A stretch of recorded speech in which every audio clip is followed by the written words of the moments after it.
Tá monarcha beorach chailliúil ann in Pottsville, Pennsylvania,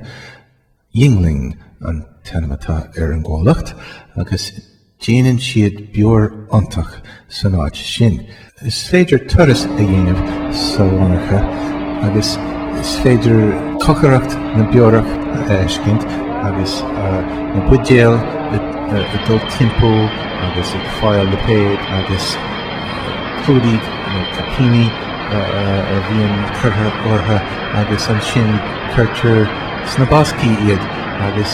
bíonn siad a dul timpeall na háite an tamar fad, tá sé réasúnta glórach an sin agus léamh an scannáíonn se, agus is turas antach é, agus beor antach, agus mullen bedach éine turas a dhéanamh ar Pottsville, Pennsylvania an arbí chun monarcha Yuengling a eiscint agus an bhíor sin ó.